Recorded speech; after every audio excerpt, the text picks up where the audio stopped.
अस्सलामुअलैकुम, मैं शेख अहा साहिल।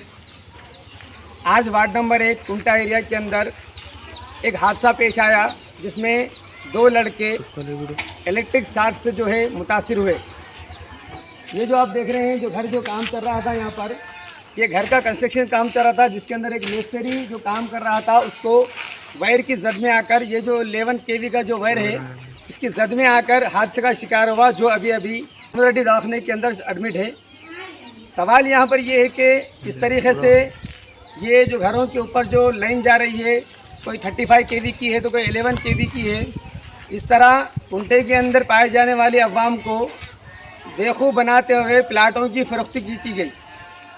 अब यहाँ पर ये लोग गरीब थे। अब सवाल ये पैदा होता है कि पहले से पुरानी लाइन थी यहाँ पर करंट की, और ये जो पुरानी जो लाइन जा रही है बहुत 30 साल पुरानी, 25 साल पुरानी, इस तरह के कई सारे सवालात थे।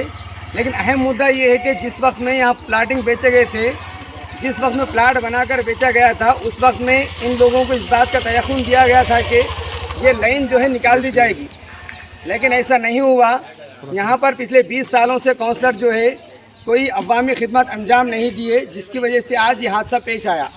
सिर्फ यही हादसा नहीं बल्कि इससे एक दिन कबल भी जो है यहाँ पर एक घर के ऊपर एक बकरी चढ़ी थी और बकरी भी जो है वायरों की जद में आकर हलाक हो गई। ऐसे में एक सलाब के ऊपर घर की छत पर बकरी चढ़ के हलाक हो सकती, तो ऐसे जो है इंसान भी हलाक हो सकते हैं। इस मामले को लेकर हमने एई साहब को भी बात किया, उन्होंने हमको तयक़ुन दिया कि आकर उसको हम देखेंगे। हम इलेक्ट्रिक डिपार्टमेंट वालों को भी साफ कहना चाहते हैं कि इस तरह से आपकी लापरवाही करने वाले नहीं हैं। आप जल्द से जल्द जो लड़के मुतासिर हुए हैं उनके अफराद ख़ानदान से मुलाकात करें और जो भी हल हो सकता है उसका निकालें, वरना NPDCL एक्ट के तहत हम कानूनी कार्रवाई करेंगे आपके ऊपर।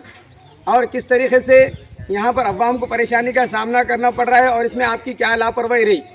मैं फिर एक बार NPDCL भैंसा शहर के डिपार्टमेंट से पुरजोर अपील करता हूँ कि वो आए, मुकम्मल इलाके का दौरा करें और ये वायरिंग जो घरों से जा रही है उसका कुछ हल हो सकता तो निकालिए।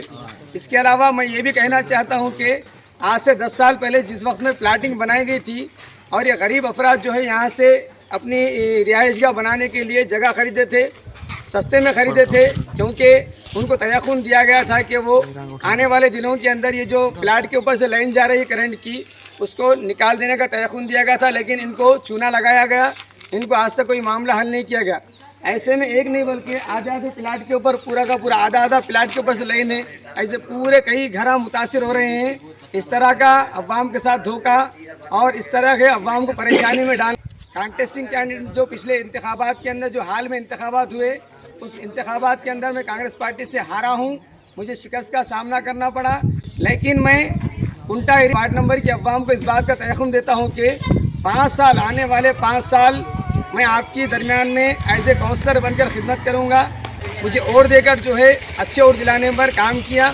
मैं यहाँ की अवाम को इस बात का तयक़ुन देता हूँ कि आपके किसी भी तरह के मसाइल पेश आते हैं, आपके घरों के मसाइल होने दो या आपके तालीमी मसाइल होने दो, मैं आकर आपके दरमियान में रहकर काम करूँगा, ये मैं आपको तयक़ुन देता हूँ। और फिर एक बार NPDCL डिपार्टमेंट से भी मैं गुजारिश करता हूँ कि वो आए, जो अफराद ख़ानदान के बच्चे जो मुतासिर हुए हैं वो दोनों बच्चे दवाखाने में ज़ेर इलाज है, उनसे मुतासिर से अफराद ख़ानदान से मुलाकात करें और जितना हो सकता है उनको हल करने की कोशिश करें।